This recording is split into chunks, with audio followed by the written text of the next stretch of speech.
నంద్యాలలో వైసీపీ నేతలు అన్నదాతకు అండగా కార్యక్రమం చేపట్టారు. మాజీ మంత్రులు పెద్దిరెడ్డి రామచంద్రారెడ్డి, బుగ్గన రాజేంద్రనాథ్ రెడ్డి, మాజీ ఎమ్మెల్యేలు కాటసాని రాంభూపాల్ రెడ్డి, కాటసాని రామిరెడ్డి, గంగుల బిజరేంద్రనాథ్ రెడ్డి, శిల్పారవి, శిల్పా చక్రపాణి రెడ్డి, నందికొట్కూరు వైసీపీ ఇన్ఛార్జ్ ధారా సుధీర్ పాల్గొన్నారు. రైతులను మోసం చేస్తున్నదంటూ కూటమి ప్రభుత్వం మీద మండిపడ్డారు. నంద్యాలలోని నూనెపల్లి నుంచి కలెక్టరేట్ దాకా రైతులతో కలిసి భారీ ర్యాలీ జరిపి జాయింట్ కలెక్టర్కు వినతి పత్రం అందజేశారు.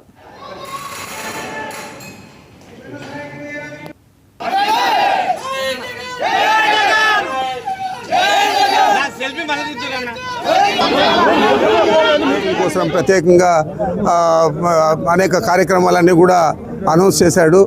మరి ఈరోజు పరిస్థితి చూస్తే రాష్ట్రంలో సూపర్ 6 మాట లేదు, సూపర్ 7 మాట లేదు, రైతులకు ఇచ్చిన హామీలు నెరవేర్చే పరిస్థితి లేదు, ఏమీ లేదు.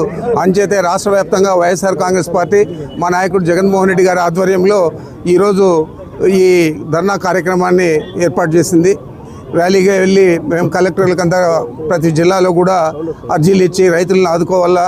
వడ్ల మూట 75 కేజీలు 2000 రూపాయలు తక్కువగా ఏ రోజు కూడా అమ్మని పరిస్థితి.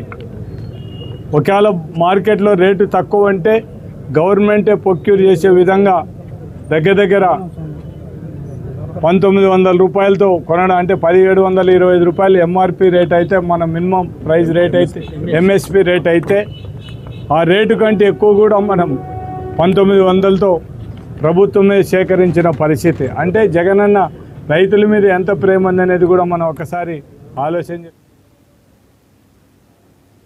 కదా, అమాయకులు కదా అని ప్రతిసారి కూడా మోసపూరిత మాటలు.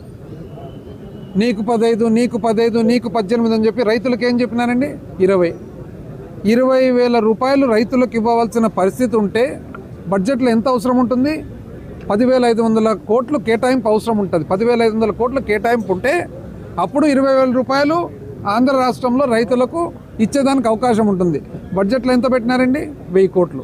1000 కోట్లు పెట్టేది కాక మరి అన్యాయంగా, దుర్మార్గంగా మేము అన్నదాత సుఖీభావ మొదలు పెట్టినాము అని అంటున్నారు. రైతుల కోసం ప్రత్యేకంగా అనేక కార్యక్రమాలన్నీ కూడా అనౌన్స్ చేశాడు.